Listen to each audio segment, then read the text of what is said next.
Welcome to Matters Financial and Geopolitical from a Frontier. Thank you for stopping by. Political Reflections: Bahrain stresses commitment to Palestinian state after backlash over US-led peace conference.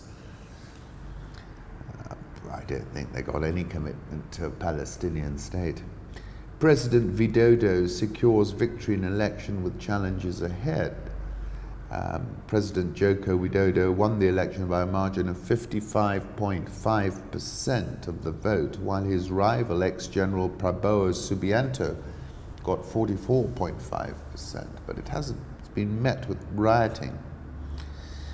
Let's see how he gets on. As I've said before, Iran remains a geopolitical bleeding edge, and the level of financial and coercive sanction warfare placed on Iran is simply unprecedented. President Trump has been a big proponent of coercive financial and sanction warfare, and its expression vis-a-vis Iran is its apogee. Tariff wars, who blinks first? I was using the example of a chickie run. Both race stolen cars towards the edge of a cliff. The first to eject out of his car is branded a chickie. Here's how Bloomberg Economics projects the impact of an all-out, prolonged trade war between the US and China, and they give three examples. My key takeaway is that the US has enormous leverage in this particular binary situation. China has a rare chance to strike back on Huawei. It's hard to think of more potent symbolism in one of his first public outings since President Trump's decision to blacklist Huawei Technologies. President Xi Jinping decided Monday to visit a rare earths plant. Rare earths have traditionally been a tool of China's political economic fights. When Beijing fell out with Tokyo in a 2010 dispute about the ownership of some islands east of Taiwan, it cut export quotas for the minerals and halted shipments to Japan altogether.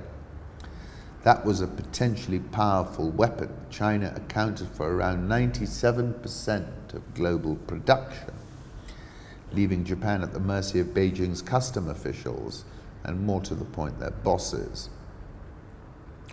That bit of muscle flexing hasn't worked entirely in China's favor. A global consumption of rare earths, which had gone up by 27% in the 5 years before 2010, fell by 7.2% over the following 5 years as consumers found ways to reduce their dependence on an unreliable supplier.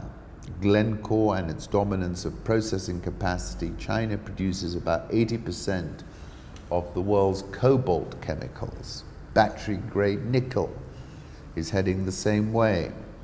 In normal times, one wouldn't worry too much about this.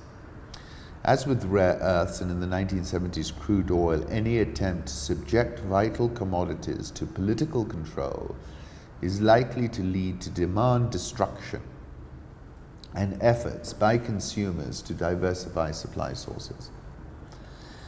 I go back to the strongman conundrum, which is something that both Erdogan and Xi Jinping are facing. If you are the strongman and have placed yourself on a pedestal, then you own the problem. The Central Committee of the Communist Party of China, you will remember, proposed to remove the expression that the President and Vice President of the People's Republic of China shall serve no more than 2 consecutive terms from the country's constitution. In one fell swoop, President Xi Jinping was president for life. That was the apogee.